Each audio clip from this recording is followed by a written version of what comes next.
Hello पिला माने भल अच्छे समस्ते कौन करवा लॉकडाउन पे तुम सहित सीधा सड़क क्लास करी हो नाही तो जहाँ भी हो सरकार को एटा गोटे प्रयास भल प्रयास जे घरे रही भी तुम किछिटा पढ़ी पारिबो किछिटा शिखि पारिबो एथिरे आमे समस्ते सहयोग करवा। तो आज आमे पहुँची गलेनी आमर द्वितीय चैप्टर कोश और यार गठन बा cell and its organisation chapter रे। तो तार कोश कौन तुम पूर्व क्लास रे पढ़ी थिलो जे कोश होची आमर शरीर मौलिक एकक जमती गोटे घर मौलिक एकक इटा केते गुडी इटा को नहीं आमे गोटे घर तैयारी करूछु इटा को नहीं कोठरी कोठरी को नहीं घर सेमती कोश को नहीं आमर होची टिश्यू टिश्यू को नहीं अंग अंग को नहीं अंग संस्थान एवं अंग संस्थान को नहीं आमर होची शरीर। तो आज आमे देखिबा कोशर प्रकार भेद केते प्रकार कोश अछि आ से तार गठन कौन कोश भितर कौन कौन अंगिका अच्छी प्राणी कोश कौन आ उद्भिद कोश कौन। तो फास्ट देख कोश कोश हूँ आमर दुई प्रकार जैव विज्ञानी मान मतरे जो प्रथम से मत देले से कहले जे कोश हूँ दुई प्रकार प्राक न्यष्टीय कोश सुन्यष्टीय कोश। प्राक न्यष्टीय कोश माने कौन प्रोकारियोटिक सेल यहाँ कौटी देखा जाए बैक्टेरिया नीलहरित शैवाल एमान पाखे देखा जाए प्राक न्यष्टीय कोश।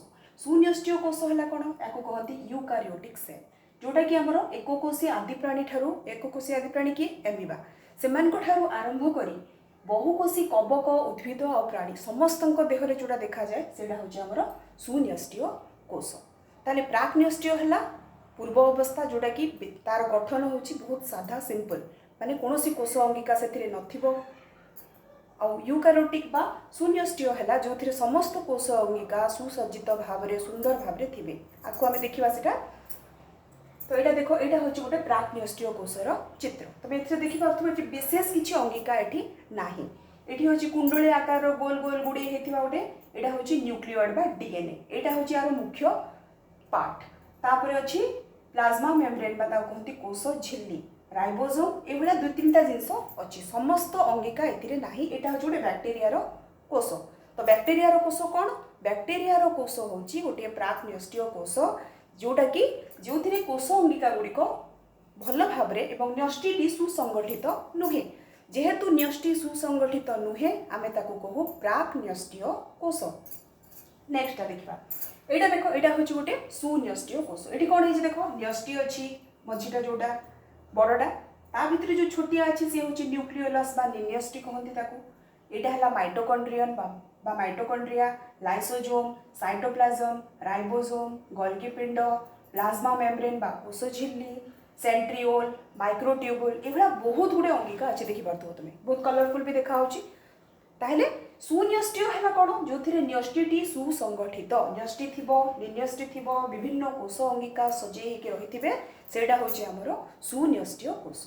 आ प्राक न्यष्टीय कौन ये देख प्राक न्यष्टीय किसी सेमती ना यहाँ है प्राक न्यष्टीय कोश। तो यहाँ हूँ गोटे बैक्टेरिया कोश यहाँ हूँ गोटे सुन्यष्टीय माने समस्त एककोशी प्राणी ठारू आरंभ करिकी जेते उन्नत प्राणी अच्छा उद्भिद अच्छा समस्त कोश ये अच्छी उद्भिद कोश कौन पार्थक्य से आउट क्लास आम देखा।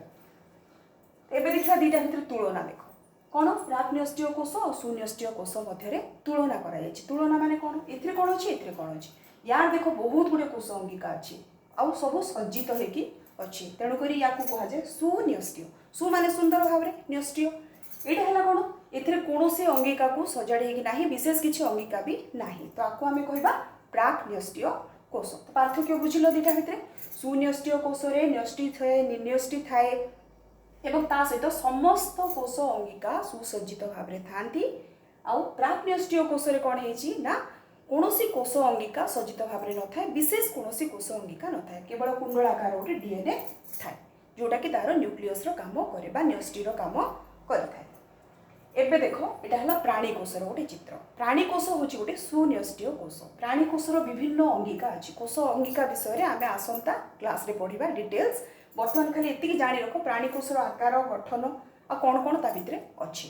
तो प्राणी कोशर कौन अच्छे देख फास्ट तो बाहर आवरण जोटा ताकू कहती कोश झिल्ली कोश झिल्ली कौन जी कि समस्त कोश अंगिका एवं तरल पदार्थ जहाँ भी अच्छी प्राणी कोश भितर ताकू जी सुरक्षित भाव में रखी कोश को गोटे निर्दिष्ट आकार देती सी हूँ आमर कोश झिल्ली ता सहित अच्छी कौन भितरटा है आमर न्यष्टि हलदिया कलर जो देखा ये हूँ निन्यष्टि एटा होची स्मूथ एंडोप्लाज्मिक रेटिकुलम। स्मूथ माने मसृण, मसृण माने देखो बाहरटा पूरा प्लेन अछि, किछि नाही एठी। एठी देखो टिके टिके दाना दाना भलिया देखा होची, एटा होची अमसृण बा रफ लेखा है सेतबे। तो एटा हला अमसृण एंडोप्लाज्मिक रेटिकुलम, एटा होची मसृण एंडोप्लाज्मिक रेटिकुलम। एटा हमर होला जोटा माइटोकॉन्ड्रिया। माइटोकॉन्ड्रिया कोन? ये हमर शक्ति केंद्र, ठीक अछि। ता डिटेल्स ता विषय जतरे पढिबा हमें आगु सेटा देखिबा। येला गोल्गी पिंड, लाइसोसोम, सेंट्रोसोम आउ पेरोक्सिसोम, राइबोसोम, एटा होची विभिन्न कोष अंगिका। ताडा एटा की प्रकार कोष हबो? एटा होची गोटे सुन्यष्टीय कोष। एटा देखो गोटे प्लांट सेल स्ट्रक्चर बा उद्भिद कोषर गठन। एटा उद्भिद कोष फास्ट तो आकार तार देखो आयताकार, सेटा गोलाकार थिला, एटा होची आयताकार। यार कोन हेची बाहर जो आवरणटे अछि याकू कहंती कोष भित्ति बा सेल वॉल, जोटा कि प्राणी कोष रे नाही। सेल वॉल परे जहा अछि से होची यार कोष झिल्ली। बुझी पाले एथरो? ताले प्राणी कोषर बाह्यतम आवरण हला कोष झिल्ली, किंतु उद्भिद कोषर बाह्यतम आवरण होची कोष भित्ति। तापर रहला सेही समान अछि न्यूक्लियस अछि बा न्यष्टि अछि, निन्यष्टि अछि, एठी भी अछि अमसृण, रफ माने अमसृण एंडोप्लाज्मिक रेटिकुलम, मसृण स्मूथ एंडोप्लाज्मिक रेटिकुलम। स्मूथ रे देखो बाहर किछि नाही, राइबोसोम रो दाना नाही, एठी अछि राइबोसोम रो दाना सब अछि, ताकू कहंती अमसृण एंडोप्लाज्मिक रेटिकुलम। एटा हला गोल्गी पिंड, लाइसोसोम, माइटोकॉन्ड्रिया। उद्भिद कोषरे विशेषत्व गोटे कोन, ए जो ग्रीन कलर दुष्टि देखो, एटा कहंती गोटे क्लोरोप्लास्ट बा हरित लवक जोटा सेटा। तो एटा क्लोरोप्लास्ट जोटा सेटा प्राणी कोषरे न थाए, किंतु उद्भिद कोषरे थाए। आउट एटा देखो, एटा केडे बड़ वैक्यूल कहंती, एटा रसधानी। एटा सबुठु बड़टा होची प्राणी कोषरे, सॉरी उद्भिद कोषरे, किंतु प्राणी कोषरे एटा कोन अछि देखो, प्राणी कोषरे एटा प्रायतः नाही। बहुत एककोषी प्राणी मान टिके टिके देखा जाए, किंतु उन्नत धरणर प्राणी मान पाखरे एटा प्रायतः न थाए। ताले पार्थक्य हला कोन उद्भिद कोष प्राणी कोष भितरे? जे उद्भिद कोषर आकार होची आयताकार, प्राणी कोषर आकार होची गोलाकार। बाकी सब अंगिका समस्त पाखे अच्छी, केवल कौन पार्थक्य एथिरे क्लोरोप्लास्ट गोटे अच्छी उद्भिद कोषरे, जोटा कि प्राणी कोषरे नाही। आउ प्राणी कोषरे सेंट्रोसोम अच्छी, जोटा कि उद्भिद कोषरे नाही। तो एतिकी हला हमर आजिकार आलोच्य विषय। तो पुणी थरे आउ टिके देखिदबा जे कोष हला दुई प्रकार रो, प्राक्न्यष्टीय सुन्यष्टीय। प्राक्न्यष्टीय होची बैक्टेरिया नीलहरित शैवाल पाखरे देखा जाए।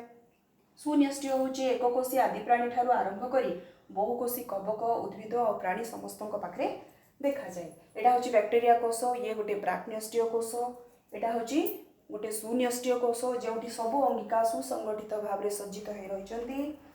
एटा हला दुई जणक भितरे तुलना, बैक्टेरिया कोष बा प्राक्न्यष्टीय कोष और सुन्यष्टीय कोष मध्य रे एठी तुलना करा जायछि। एठी केमती अंगिका गुडाक सब सुसज्जित भाव में अछंती, एठी केमती नाहंती, सेटा हला। एटा होची हमरो प्राणी कोषर चित्र। यार आकार देखो गोलाकार, एथिरे विभिन्न कोष अंगिका अछि, केवल नाही क्लोरोप्लास्ट हरित लवक जोटा कि उद्भिद कोषरे अछि। उद्भिद कोषर आकार हला आयताकार, आ एथिरे कोष अंगिका अछि कोन, ए क्लोरोप्लास्ट अछि और रसधानीटा यार बहुत बड़। ठीक है, ताले एतिकी जो पढ़िलो आज एटिकी भल भाबे पढ़िबो, भल कि बुझिकी तापरे जहा क्वेश्चन दिया हबो उत्तर करिवो।